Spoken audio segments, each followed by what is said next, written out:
भाई एक बात बता, तेरे पास एक बिजनेस आइडिया था ना। चल मान लेते हैं 3 से 4 साल में वो 100% ग्रो हो जाए, बट सब ये है कि अगले से 3 से 4 साल तेरे को घिसना पड़ेगा। और हाँ, ये जो आने वाला प्लेसमेंट है ना, इसे भी तुझे छोड़ना पड़ेगा। तो क्या तू ये कर सकता है? पागल हो रहा है क्या? 3-4 साल फ्री में घिसूं? एक तो रो रो के 8.5 CGPA आ रहा है और तू जॉब छोड़ने की बात कर रहा है। पर अरे अरे, मैं ये नहीं बोल रहा था, मैं बस तेरे को समझा रहा था। तू अपना ज्ञान अपने पास रख। देखा, ये बैकअप और सेफ्टी का डर एक हाईली इंटेलिजेंट इंसान को लाइफ का सबसे बड़ा रिस्क लेने से रोक देता है। अगर ध्यान से देखो तो हमारी सोसाइटी के 90% से ज्यादा लोगों की लाइफ पहले से लिखी हुई एक स्क्रिप्ट पर चल रही है। पहले 12th तक दबाकर पढ़ाई करो, फिर किसी तरह ग्रेजुएशन कंप्लीट करो और उसके बाद या तो गवर्नमेंट एग्जाम की तैयारी में लग जाओ या फिर 9 to 5 कोई सेफ जॉब पकड़ लो। पर आज हम ये डिस्कस करेंगे कि आखिर क्यों कोई सिस्टम से निकलकर कुछ अपना करने का या फिर बड़ा रिस्क लेने का सोचता ही नहीं है। आज मैं आपको बताने वाला हूँ कि क्यों दुनिया के सबसे स्मार्ट और हाईली एजुकेटेड लोग हमेशा किसी और के यहाँ 9 to 5 जॉब कर रहे होते हैं। आज हम डिकोड करेंगे एप्पल कंपनी के एग्जाम्पल से साइकोलॉजी का वो सच जिसे हम कहते हैं द इंटेलिजेंट पैराडॉक्स।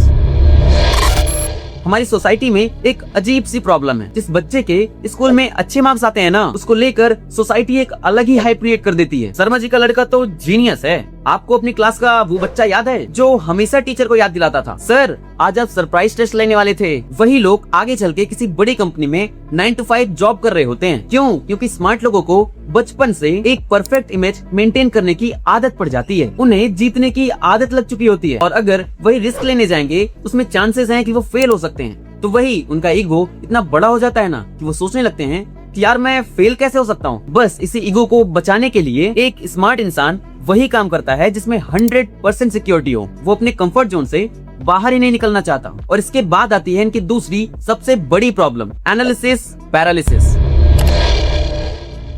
एक ओवर स्मार्ट दिमाग हर चीज का स्टेप 1 से लेके स्टेप 100 तक का सोचने लग जाता है। वो इतना आगे का सोच लेता है कि वो पहला स्टेप ले ही नहीं पाता। अच्छा रुको, थोड़ा बोरिंग लग रहा होगा, इसको एक एग्जांपल समझते हैं। मान लो आपको एक कपड़े का ब्रांड स्टार्ट करना है। अब एक स्मार्ट बंदा कैसे सोचेगा? वो 6 महीने लगाएगा सिर्फ ये डिसाइड करने में कि मार्केट में ओवर साइज टी शर्ट चल रही है या फिर रेगुलर फिट टी शर्ट चल रही है, कहाँ पे बेचूंगा, कैसे प्रिंट कराऊंगा, क्या करूंगा, अगर एड्स चलाऊंगा तो कितने पैसे लगेंगे, अगर CTR गिर गया तो, और अगर फेल हो गया तो मेरे दोस्त मजाक उड़ाए तो। और वहीं एक एक्शन टेकर जिसका दिमाग थोड़ा एवरेज है, वो इतना लोड ही नहीं लेगा। वो चुपचाप कुछ चीजें एनालाइज करेगा और सीधा मार्केट में उतर जाएगा। समझ आया? जब तक एक इंटेलिजेंट बंदा परफेक्ट प्लान को सोच रहा होगा ना, तो वो एवरेज बंदा रियल मार्केट में उतरकर चीजें वर्क कैसे करती हैं वो सीख चुका होगा। Perfectionism is literally killer of execution. और आखिर हमारा दिमाग ऐसा करता क्यों है? इसके पीछे एक डीप साइकोलॉजी है और वो है इंस्टेंट रिवॉर्ड। हमारे दिमाग को ना तुरंत तालियां और डोपामिन चाहिए होता है। जब आप कॉलेज एग्जाम के लिए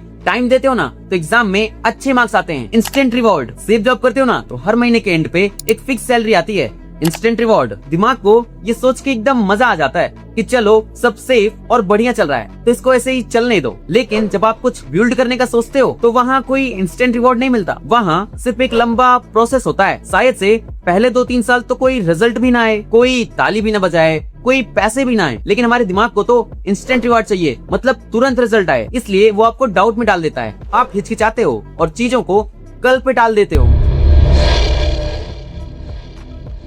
हमारा एजुकेशन सिस्टम हमें थ्योरी सॉल्व करना सिखाता है, प्रॉब्लम को ओवर एनालाइज करना सिखाता है, पर रियल वर्ल्ड में चीजें थ्योरी पे नहीं चलती, प्रैक्टिकल पे चलती हैं। अगर आप ध्यान से देखो ना, हमारा सिस्टम डिजाइन ही ऐसे किया गया है कि आपके अंदर का रिस्क टेकिंग बिहेवियर मर जाए। आपको कॉलेज भेजा जाता है ताकि आप एक सेफ एम्प्लॉय बन सकें। सबको लगता है कि वो अपना डिसीजन खुद ले रहे हैं, पर एक्चुअली में उस सिस्टम के बनाए हुए ब्लूप्रिंट पे चल रहे होते हैं। अब आपको लग रहा होगा कि इतनी देर से मैं खुद से ज्ञान दिए जा रहा हूँ, तो एक सेकंड रुको और उन लोगों की बातें सुनो जो सच में कुछ अच्छा फोड़ चुके हैं। You don't need college to learn stuff, okay?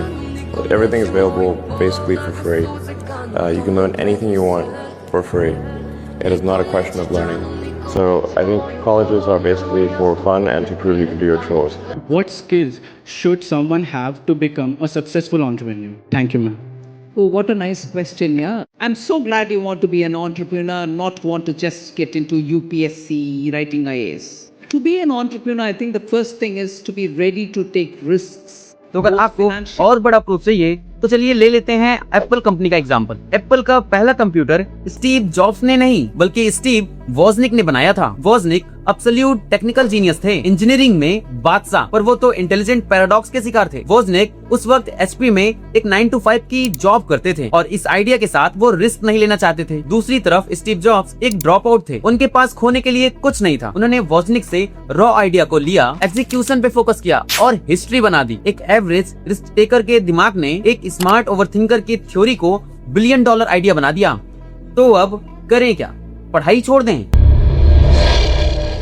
बिल्कुल नहीं। पढ़ाई आपको एक सॉलिड फाउंडेशन देती है। प्रॉब्लम उस कंफर्ट और एरोगेंस में है। और देखो, मैं ये बिल्कुल नहीं कह रहा कि पढ़ाई छोड़ दो। अगर तुम्हें जेन्युइनली पढ़ने में मजा आता है, हाँ, कुछ लोग होते हैं जिन्हें सच में पढ़ने में मजा आता है, पर पॉइंट ये है कि मेहनत एक राइट डायरेक्शन में करनी है। अपनी पूरी लाइफ का सर्वाइवल बस उस डिग्री और मार्क्स पे डिपेंड मत रखो। कॉलेज के या फिर जॉब के साथ साथ कुछ अपना भी तो स्टार्ट करो। आप खुद नोटिस करना, मान लो अगर कॉलेज में 1000 बच्चे हैं तो उसमें से मुश्किल से 2 से 3 बच्चे ही स्टार्टअप या फिर कुछ अपना अलग से करने का सोचते हैं। बाकी सब उसी सेफ और भीड़ चाल में फंस जाते हैं। क्यों नहीं कि उनमें से 100 बच्चे आगे आके रिस्क लेने का सोचें। That's the point. हमारा दिमाग हमें रिस्क लेने ही नहीं देता। और हाँ, एक चीज और क्लियर कर दूं, 9 to 5 जॉब कोई बुरी बात नहीं है, पर वहाँ पे एक बहुत बड़ी प्रॉब्लम है, लैक ऑफ कंट्रोल। वहाँ आपके पास कोई पावर नहीं होती है। आपका टाइम, आपकी सैलरी, आपकी ग्रोथ, सब कुछ एक बॉस या फिर एक मैनेजर के हाथ में होता है। पर वहीं अगर आप पढ़ाई या फिर जॉब के साथ साथ अपना कुछ बिल्ड कर लेते हो ना, चाहे वो छोटा सा ही क्यों ना हो, तो आपको लाइफ में एक एज मिल जाता है। एक ऐसी फ्रीडम आती है जो आपको पॉजिटिव वे में आपके हाथ में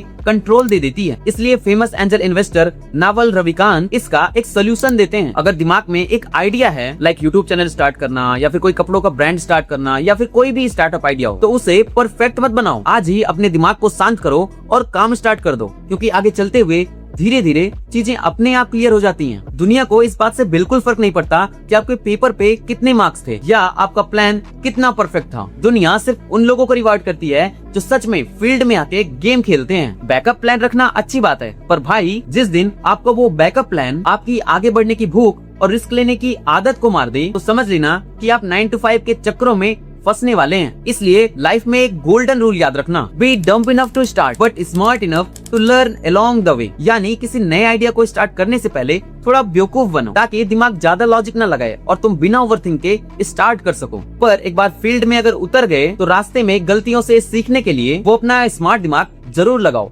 चलो, बहुत ज्ञान हो गया, अब थोड़ी 1 to 1 बात कर। देखो, मैं भी कोई परफेक्ट इंसान नहीं हूँ और ना ही मेरी लाइफ भी 100% सॉर्टेड है। मेरा मकसद आपको कोई ज्ञान देना नहीं था, एक नया पर्सपेक्टिव सामने लाना था बस। और हाँ, मैं अब इस चैनल पे ऐसे ही लॉन्ग वीडियोस और डीप वीडियोस लाने का सोच रहा हूँ, जहाँ हम इन रियल टॉपिक्स पे बात कर सकें। तो मुझे जेन्युइनली कमेंट्स में बताओ कि आज की वीडियो मतलब कैसी लगी और ये लॉन्ग वीडियो वाला कॉन्सेप्ट कैसा लगा। तो मैं इस वीडियो से बस इतना पॉइंट आउट करना चाहता था कि लोग रिस्क लेना ही नहीं चाहते, बल्कि सेफ रहना चाहते हैं। क्यों?